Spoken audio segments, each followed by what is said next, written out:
करें टाटा मोटर्स के बारे में तो आज के दिन टाटा मोटर्स से रिलेटेड कुछ काफ़ी बड़ी न्यूज़ हमें सुनने को मिल रही है, जिस वजह से टाटा मोटर्स आपको फोकस में भी देखने को मिल रही है। भले मार्केट क्लोज है but next trading day in सारी चीज़ों की वजह से टाटा मोटर्स फोकस में ज़रूर दिख सकती है। अब एग्जैक्ट ये सारी चीज़ें दोस्तों है क्या, तो चलिए उसके बारे में बात करते हैं। तो देखो यहाँ पर मेंशन किया गया है कि इंडिगो जो है वो इंटर करने वाली है बीएसई के सेंसेक्स में। कब इंटर करेगी भाई, तो दिसंबर में करेगी। अब इंडिगो की एंट्री होगी तो ऑब्वियस सी बात है कि किसी ना किसी को तो वो रिप्लेस करेगी। तो नाम यहाँ पर दोस्तों मेंशन किसका किया गया है, टाटा मोटर्स पैसेंजर व्हीकल्स का, जो कि इंडेक्स लिस्ट से हटने वाली है दिसंबर के महीने में और उसको रिप्लेस करेगी इंडिगो। ऑब्वियस सी बात है, इंडिगो को आप पहचानते ही होंगे, काफ़ी बड़ा नाम है। और इंडिगो की जो रिप्लेसमेंट होगी टाटा पावर से, क्लियर कट है भाई, टाटा पावर से एक मैसिव फंड आउटफ्लो देखने को मिलेगा। क्योंकि अगर हम बात करें इंडेक्स की, तो इंडेक्स में काफ़ी सारा फंड आता है और अकॉर्डिंग टू वेटेज वो फंड जो है वो डाइवर्सिफाइड होता है सभी कंपनीज में जो इंडेक्स का पार्ट है। अब जो कंपनी इंडेक्स से एग्जिट ले चुकी है तो ऑब्वियस सी बात है कि वो फंड का डाइवर्सिफिकेशन उस कंपनी में तो देखने को मिलेगा नहीं। तो इस वजह से एक अच्छा खासा फंड का outflow Tata Motors passenger vehicles हमें विटनेस करने को मिलेगा। तो बेशक ये सारी चीज़ें जो है वो टाटा मोटर्स को फोकस में रखेंगी।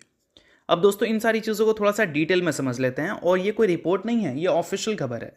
ऑफिशियल खबर में ये भी मेंशन किया गया है कि जो इफेक्टिव डेट है वो 22 दिसंबर का है, यानी कि 22 दिसंबर तक टाटा मोटर्स सेंसेक्स में रहने वाली है और उसके बाद इंडिगो इसको रिप्लेस कर कर सेंसेक्स का पार्ट बनने वाली है। तो बेशक ये सारी चीज़ें काफ़ी इंपॉर्टेंट है और काफ़ी बड़ी न्यूज़ है। और दोस्तों टाटा मोटर्स अगर हटी है तो ऑब्वियस सी बात है कि एक फंड तो आउटफ्लो होगा, बट टाटा मोटर्स जैसा बड़ा नाम अगर हटा है तो क्यों हटा है, इसके पीछे की रीजंस क्या है। तो देखो दोस्तों, कोई भी कंपनी जब अच्छा परफॉर्मेंस करती है तो उसी कंपनी को इंडेक्स का पार्ट बनाया जाता है, और कोई कंपनी जब खराब परफॉर्म करती है तो उस कंपनी को इंडेक्स से हटाया जाता है। और जो सेंसेक्स से हटाया जा रहा है टाटा मोटर्स को, इसका सबसे बड़ा क्रेडिट अगर हम किसी को देना चाहें तो टाटा मोटर की सबसे इंपॉर्टेंट सब्सिडरी जेएलआर को दे सकते हैं। जेएलआर ने इस क्वार्टर 2 में जो डैमेज फेस किया है उस वजह से टाटा मोटर्स के जो प्रॉफिट्स हमें देखने को मिलते थे वो लॉस में भी आते हुए देखने को मिल गए। वन टाइम गेन को अगर हटा दोगे तो कंपनी लॉस ही रिपोर्ट की है, उसको प्रॉफिट मत बोलो। और साथ में जो जेएलआर ने अपना गाइडेंस दिया है उस गाइडेंस में भी चीज़ें काफ़ी ज़्यादा शॉकिंग है, क्योंकि उन्होंने जो मार्जिन्स पहले बताया था 2026 के फाइनेंशियल ईयर को लेकर उसको उन्होंने कट किया है।